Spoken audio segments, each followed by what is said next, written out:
Hi everybody, it's Emma from Misfit Gardening, and today I'm going to be showing you how to save seed from Calendula or pot marigold. So stay tuned and I'll show you how. Calendula is very popular with the native bees and also with my own bees here in the gardens. This is very heavily pollinated. So to be able to save your seed, there's a couple of things that you need. Some of my favorite tools are a paper lunch bag and some scissors, but if you want to find out more about that, then I will link up to my seed saving tool video. But what we're looking for in here is we're looking for the actual seed pods. So let's zoom in and take a look. These brown pods all in here have all been pollinated, and you can see that we've got various stages of flowers in here. So this one has just recently been pollinated. These are all open flowers. We have some buds in here that are waiting to be coming up, and by taking off the seeds we're actually going to be encouraging new growth and new blooms to happen. So first things first, I'm going to write down the variety and the year so I always know.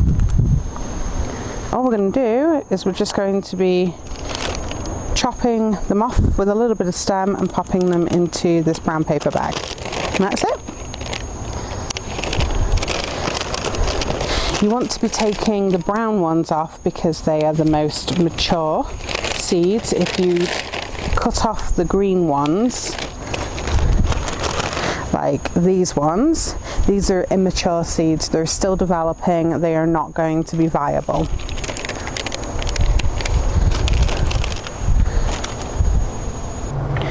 So these ones here are definitely dried and ready. You can see they've all turned kind of brown and crispy, and all I'm doing is just chopping them off. It's that easy. So this is the seed and flower head here. If we just gently break this apart, these are the seeds. So what happens is when these have all been thoroughly dried, and I'll usually leave them a month or two to make sure they've dried out thoroughly, is I need to come through and break these apart very gently so I can be sure that I've got some seeds that are ready to go, and I can remove some of this bigger chunky stuff that's not part of the seeds. So after you've harvested all of your pot marigold seeds, keep them in the brown paper bag and keep them somewhere cool and dry. For a lot of people it might be the north side of their home, in a cupboard that's going to protect them from the light. I like to store mine in the basement because that's the coolest part of my home. Lots of people store them in the basement, but what you want is you want to kind of leave these undisturbed for a couple of months so they can really dry out. And then what we're going to do is afterwards we're going to remove the bits of the flower from the actual seed. So if you can see on here, we've got lots of these bits of the actual flower that's still on here, whereas we're wanting to save these little seeds that are inside. And because of that, we really want to make sure that the seeds are dry, because it makes it a lot easier to be taking off all this extra chaff that we don't really need. And once we have separated the chaff and the seeds, we want to put them into a final storage vessel. Now some people use envelopes, kind of like how your seeds come in from, you know, online or from the store. Other people like to use the little, you know, resealable plastic bags. Others use mylar bags. Some people even use mason jars. Use whatever works for you.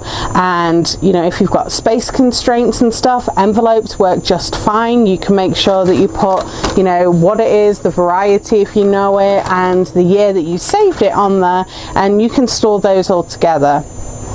Some people store them in the freezer, but that's only really recommended if you've got very, very dry seed and you've got some kind of desiccant in there with them to help keep the moisture out, because your fridges and freezers actually are more humid than what you might think they are.